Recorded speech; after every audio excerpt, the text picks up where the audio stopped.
भारतवासियों को नमो बुद्धाय सादर जय भीम करती हूँ। साथियों, कोरोना महामारी बीमारी से पूरा भारत संकट में पड़ गया है।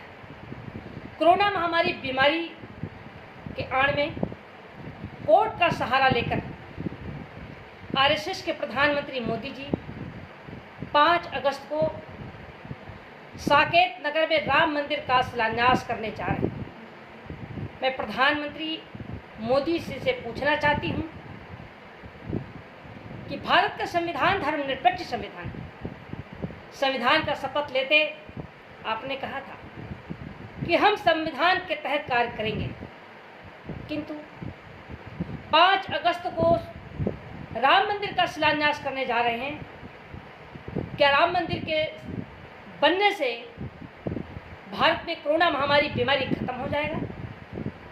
क्या राम मंदिर के निर्माण से भारत के गरीबी खत्म हो जाएगी? क्या भारत में जाति व्यवस्था खत्म हो जाएगा? नहीं। भारत में राम मंदिर से देश नहीं चल रहा है, बल्कि भारत के संविधान के तहत देश चल रहा है।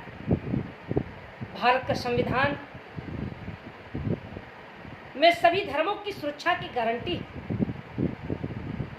किंतु भारत के प्रधानमंत्री व मुख्यमंत्री कोई एक संप्रदाय का कार्य नहीं कर सकते, ना ही सरकार के खर्च से कोई संप्रदाय का स्थान बना सकते। किंतु भारत के प्रधानमंत्री नरेंद्र मोदी जी वो एक संप्रदाय के प्रधानमंत्री हैं। भारत के प्रधानमंत्री मोदी जी अंधविश्वासी प्रधानमंत्री हैं।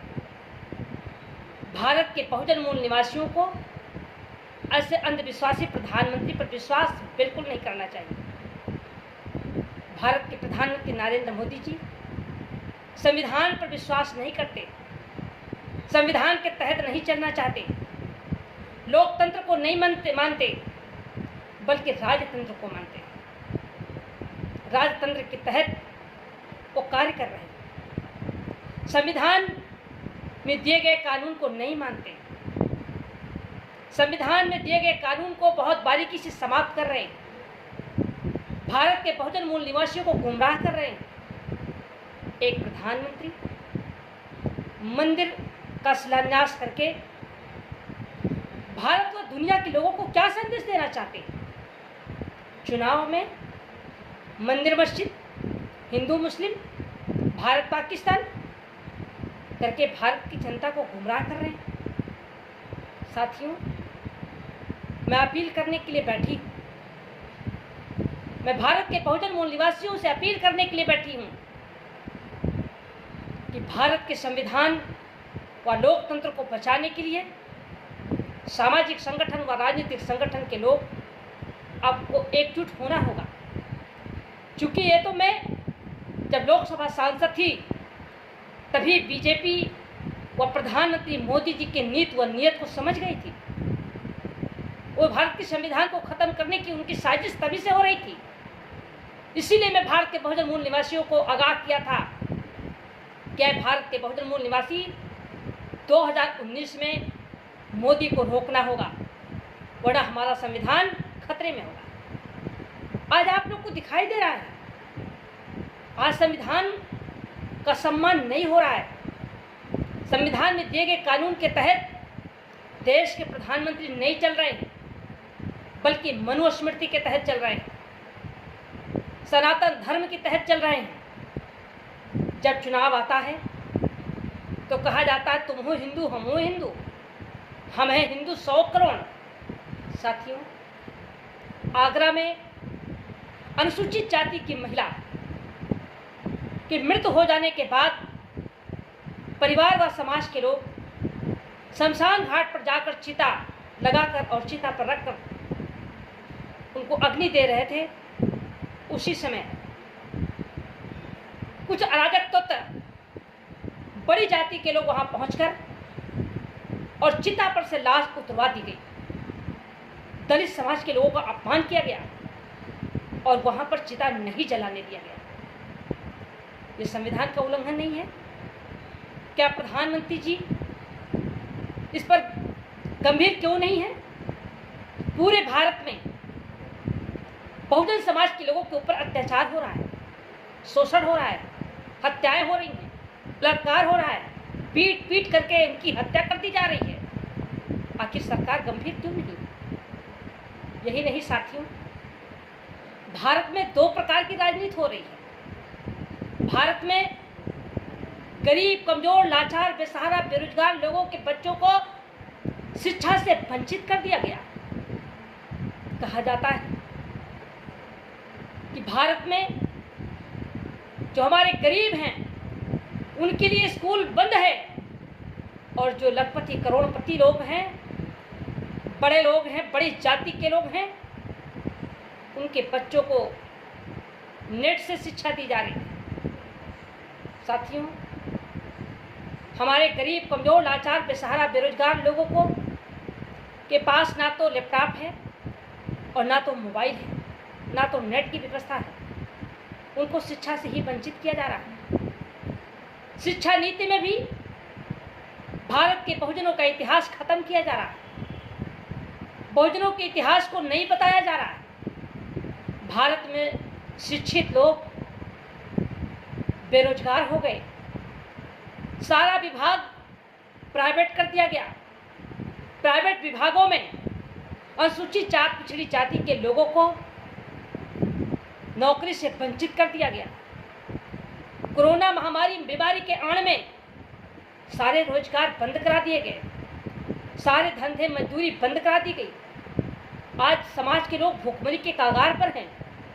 प्रधानमंत्री जी इसकी चिंता नहीं कर रहे हैं, बल्कि राम मंदिर के निर्माण में 3% ब्राह्मणों को खुश करने के लिए, 3% लोगों की अर्थव्यवस्था को मजबूत करने के लिए एक संप्रदाय बनकर, एक संप्रदाय में रहकर आज भारत के संविधान का उल्लंघन करते हुए भारत के प्रधानमंत्री मोदी जी भारत के बहुजनों को गुलाम बनाना चाहते हैं।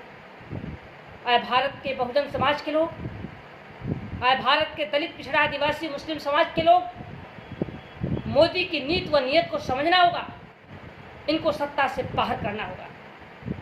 ये अंधविश्वासी प्रधानमंत्री मोदी जैसे प्रधानमंत्री को भारत में जरूरत नहीं है।